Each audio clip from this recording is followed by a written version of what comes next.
নমস্কার বন্ধুরা, আমার সাধারণ রান্না চ্যানেলে তোমাদের সবাইকে স্বাগত। আজ আমি মোচা ঘন্ট নারকেল দিয়ে তোমাদের সাথে শেয়ার করব। আমি মোচাটা সারা রাত জলে ভিজিয়ে রেখেছিলাম, হলুদ জলে ভিজিয়ে রাখলে মোচার যে কষটা সেটা বেরিয়ে যায়। আমি মোচাটা ভালোভাবে ছাড়িয়ে নিয়ে যেভাবে ছাড়াতে হয় তোমরা নিশ্চয়ই জানো, সেই জন্য আর সেগুলো আর শেয়ার করলাম না। এবারে আমি তার সাথে আবার একটা আলুও কেটে নিয়েছি। একটা বড় সাইজের আলু ছিল, যদি ছোট সাইজের আলু হয় তাহলে দুটো আলু কেটে নিও। আমি মোচাটা সেদ্ধ করে রেখেছি আলাদা করে। এবারে তেলের মধ্যে গোটা জিরে আর তেজপাতা ফোড়ন দিয়ে আলুগুলো ভালো করে লাল লাল করে ভেজে নেব। এবারে যখন আলুটা বেশ লাল লাল করে ভাজা হয়ে গেছে সেই সময় আমি দেব আদা বাটা আর রোজ যে মশলা আমরা ব্যবহার করি সেগুলোই, হলুদ, শুকনো লঙ্কার গুঁড়ো, লাল লঙ্কা যেটা, কাশ্মীরি লঙ্কার গুঁড়ো, জিরে গুঁড়ো, এইসব আমি ব্যবহার করেছি এখানে। এবারে এই মশলাগুলোকে খুব ভালো করে ভেজে নেব। তারপরে একটা টমেটোকে আমি টুকরো করে কেটে রেখেছিলাম, সেই টমেটোটাও আমি ওর মধ্যে দিয়ে একটু ভেজে নিয়ে আমি যে মোচাটা সেদ্ধ করে রেখেছিলাম সেটাকে ভালো করে চটকে নিয়েছি।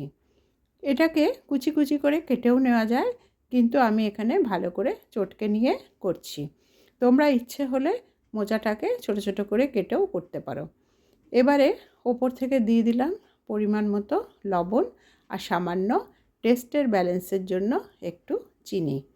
এবারে আবার খুব ভালো করে নাড়িয়ে সব কিছু একসাথে মিশিয়ে নেব আর ঢাকা দিয়ে আমি কম আঁচে এটা কিছুক্ষণ ধরে করব। মোচাটা তো সেদ্ধ করাই আছে, আলুটাও সেদ্ধ হতে হবে, আর না তো আলুটা শক্ত থেকে যাবে। সেই জন্য এটাকে আমি কম আঁচে কিছুক্ষণ সময় নিয়ে করব। ঢাকা দিয়ে দিয়ে করতে হবে, তাহলে ভালো করে সব কিছু একসাথে নরম হয়ে যাবে। আমি কতগুলো নারকেলের টুকরো নিয়ে নিয়েছি। এই নারকেলের টুকরোটা আমি মিক্সির জারে দিয়ে ভালো করে গুঁড়িয়ে নেব। নারকেল গুঁড়োটা এবার যখন তরকারিটা একদম শুকনো হয়ে আসবে তখন ওপর থেকে নারকেলের গুঁড়োটা আমি দিয়ে দিলাম। এই নারকেলের গুঁড়োটাও তরকারির সাথে খুব ভালো করে মিশিয়ে নিতে হবে।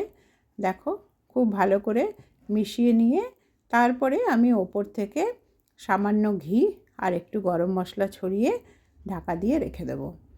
এই ঘি গরম মশলাটা কিন্তু শেষে দিতেই হবে, তবেই মোচার টেস্ট অসাধারণ হবে। তোমরা এইভাবে বানিয়েও আর আমাকে কমেন্ট করে জানিও, খুবই ভালো লাগে। আমি মোচা ঘন্ট আগেও একবার শেয়ার করেছি আমার সাধারণ রান্না চ্যানেলে, সেখানে আমি মটর ডালের বড়া দিয়ে মোচা ঘন্ট করেছিলাম। তোমরা ইচ্ছে হলে সেটা একটু দেখে নিও।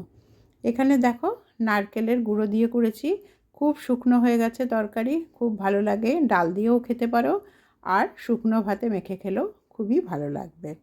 তোমরা সবাই খুব ভালো থেকো আর আমাকে কিন্তু কমেন্ট করতে ভুলো না।